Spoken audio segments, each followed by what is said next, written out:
পশ্চিম মেদিনীপুরের দাসপুরে আবাস বিক্ষোভ।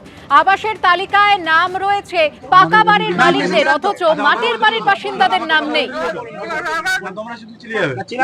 এই লিস্টটা তো আমরা তো করিনি, কেউ করেছে আমরা জানি না।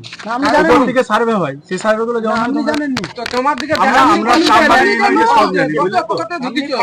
উনি হচ্ছে আকস্টা না না, আপনি তো এসেছিলেন একবার, ফটো নামের লিস্টটা পাওয়া যাবে। মেয়েগুলো একটা চুলপুরি দিচ্ছিল, ওই রকম লিস্টে তাদের কোনো মিস হয়ে গেছে। আপনাদের আবার মানে নতুন করে এন্ট্রির জন্য যে পদ্ধতি আছে, পদ্ধতি অনুযায়ী আপনি করুন, দেখবেন আপনাদের আবার হবে। কারণ প্রত্যেকেরই বাড়ি যাদের মাটির, ওদের দেওয়ার মতো চিন্তা ভাবনা বলেছি।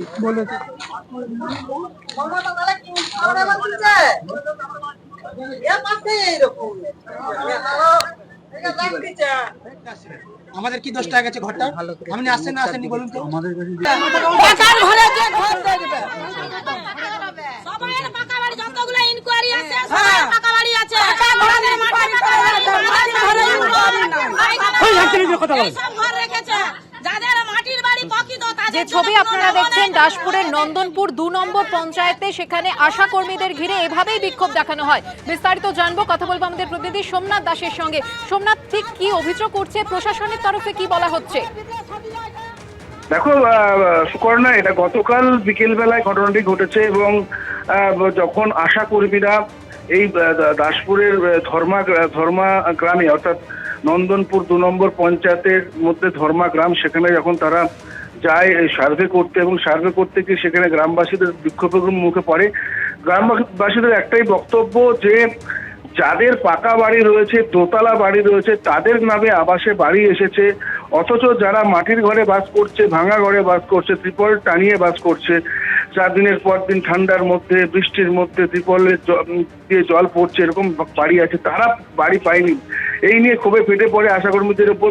তবে আশাকর্মীরা জানান যে তালিকা ভুল ছিল বলেই সেগুলো সার্ভে করতে আসা হয়েছে, কারণ যাদের পাকা বাড়ি রয়েছে তাদের সেই তালিকা থেকে নাম বাদ যাবে, এবং যারা পায়নি, যাদের মাটির বাড়ি আছে, নতুনভাবে আবেদন করে তারাও পাবে।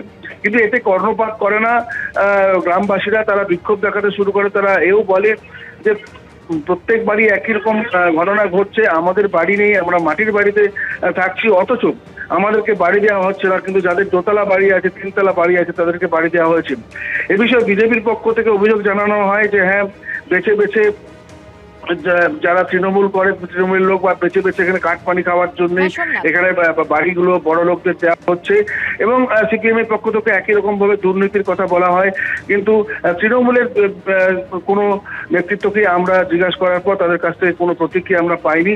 যদিও এ বিষয়ে দাসপুর ভিডিও তার সঙ্গে যোগাযোগ করা হলে তিনি বলেন আমরা বিষয়টি খতিয়ে দেখছি, এবং তিনি এও বলেন যে আমাদেরকে প্রতি সার্ভে করতে হচ্ছে এই কারণেই, তার কারণ হচ্ছে যে যারা বাড়ি থাকা সত্ত্বেও যাদের নাম এসেছে তাদের বাড়িগুলো বাদ যাবে, এবং যেগুলো যারা সত্যিকারের পাওয়ার হকদার, যারা পাবে এই বাড়ি, মাটির বাড়ি যাদের জেনুইনলি আছে, সেগুলো সার্ভে করে দেখে তাদেরকে বাড়ি দেওয়া হবে বলে জানাচ্ছে। ধন্যবাদ সোমনাথ।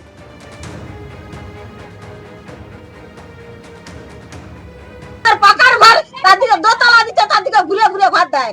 আমাদের ঘর নাই, আমার দিকে দেয়নি ঘর দুয়ার।